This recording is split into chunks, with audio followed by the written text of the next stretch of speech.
Olá pessoal, meu nome é José de Jesus Teiga Júnior, o pessoal me conhece por Teiga Júnior ou Teiga, a empresa Teiga Adventure, né, que são minhas aventuras pelo mundo afora.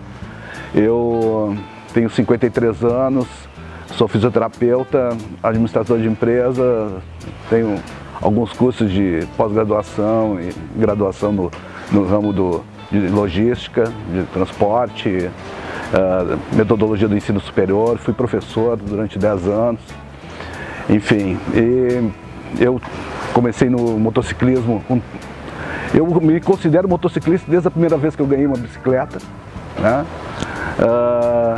Era pequeno, onde fiz muita travessura com ela, mas a minha primeira, digamos, moto que tem motor foi uma Velosolex, que eu com 13 anos de idade, meu pai me deu essa Velosolex, enfim, em 2 anos ele se arrependeu de ter me dado, porque eu comecei a fazer um monte de travessura com ela.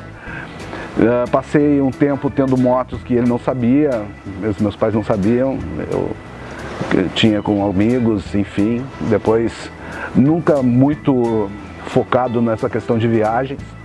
Em 2004, enfim, eu troquei essa minha gestão profissional que eu tinha nas minhas empresas e resolvi entrar forte em 2008 no ramo do motociclismo. Bom pessoal, falando sobre uma viagem inesquecível, eu posso dizer que a top foi em 2013, que eu fui para o Tibete, e lá do Tibete fui até o base camp do Everest. Eu acho que são poucos brasileiros motociclistas que chegaram lá, com muita diversidade, muito problema em relação ao próprio governo chinês, que por algumas vezes até nos expulsaram de algumas cidades. Mas enfim, foi um desafio muito grande, porque ficar muito tempo acima de 5.000 metros não é para qualquer um não, mas foi essa aí. A maior dificuldade, bom, primeiro o deslocamento até lá, ele é complicado, né, mas depois de estar lá, a maior dificuldade mesmo foi ter que ficar fazendo cheque. O governo chinês, assim, a cada 100 quilômetros eles paravam a gente nos postos para que examinasse toda a documentação. Eventualmente eles nos davam um papel com um horário para nós apresentar no outro local, com uma média de 40 km por hora.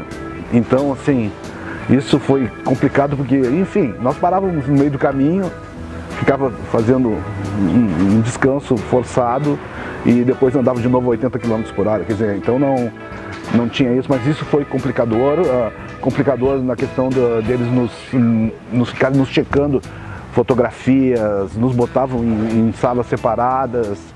Essa foi a maior dificuldade. O mais compensador mesmo foi a realização do meu sonho, que eu tive. Eu me preparei muito desde quando eu voltei a andar de moto em 2004 forte para a aventura.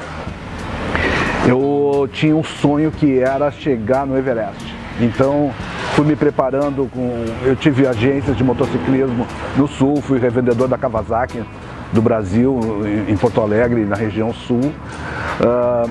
Então eu fui me preparando para que eu pudesse chegar lá, fui fazendo picos grandes aqui na Cordilheira, altos, né, a quase 5.000 metros, mas o desafio mesmo foi quando eu cheguei lá e comecei a rodar esses 20 dias que eu rodei por lá, acima de 5.000 metros.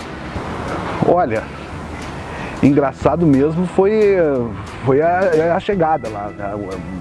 Porque foi tanta emoção em tu poder alcançar o sonho, e a situação engraçada foi essa mesmo, que no último dia nós dormimos a 4.300 metros, eu estava sem ar, todo mundo sem ar, usando oxigênio, e nós tínhamos um trecho que era 150 quilômetros de ida e volta no rípio, né, na pedra.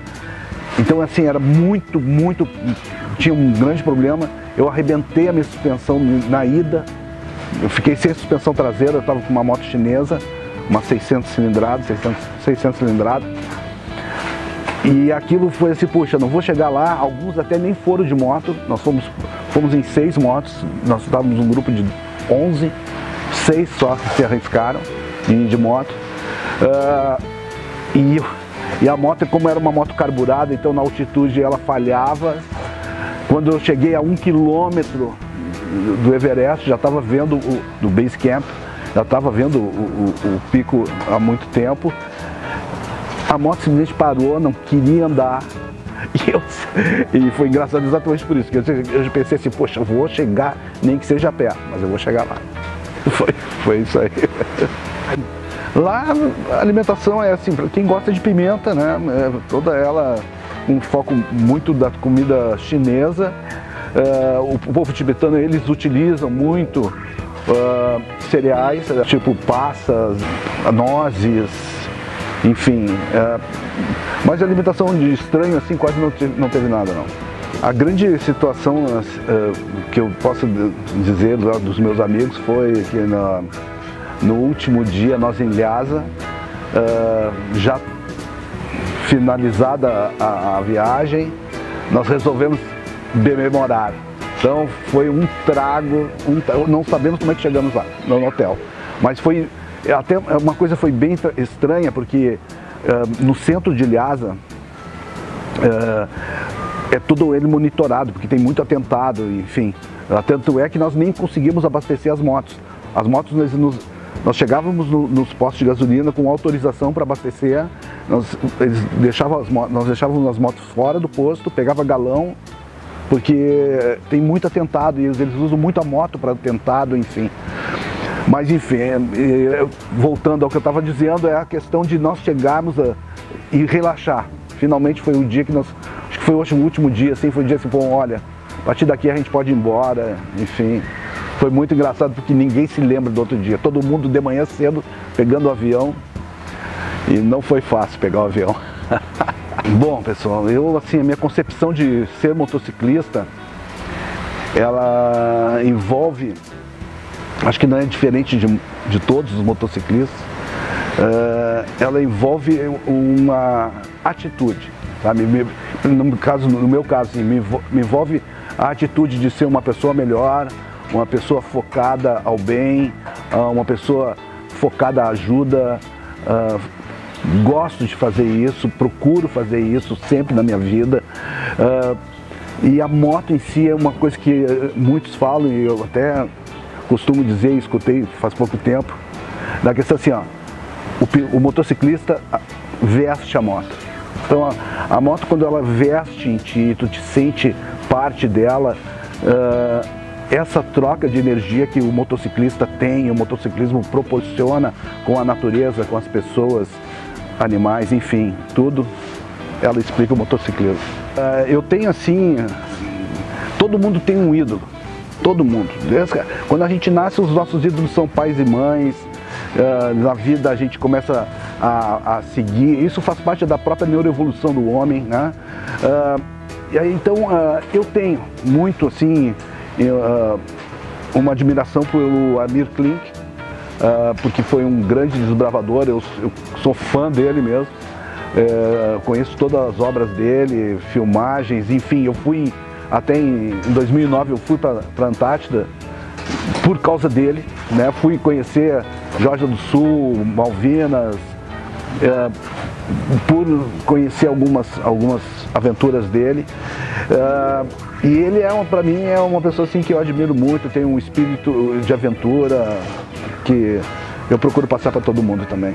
Com o tempo dessas minhas aventuras, eu comecei a escrever, escrever alguns blogs, montei uma página na internet e surgiu a possibilidade de eu começar a escrever em revistas especializadas de motociclismo, que culminou, né, nesse livro, Planejamento e Execução, né, Motociclismo, Planejamento e Execução em Viagens de Aventura, que foi um projeto assim que eu, quando lá no início das minhas viagens, eu tive muita dificuldade, não é que eu tenha tido dificuldade, até porque eu tinha vários amigos, mas era uma coisa muito informal, eu nunca tinha visto algum material que viesse todo ele junto, né, para que tu pudesse pesquisar melhor, entender um pouco melhor sobre o planejamento. Enfim, daí então eu comecei a escrever sobre esse projeto. O projeto ele é uma forma de que tu faça um passo a passo numa metodologia, né, de como tu preparar uma viagem. Ela parte desde o sonho, né, de como tu escolhe essa tua parceria, de como tu escolher a moto, enfim, que tipo de viagem tu vai fazer.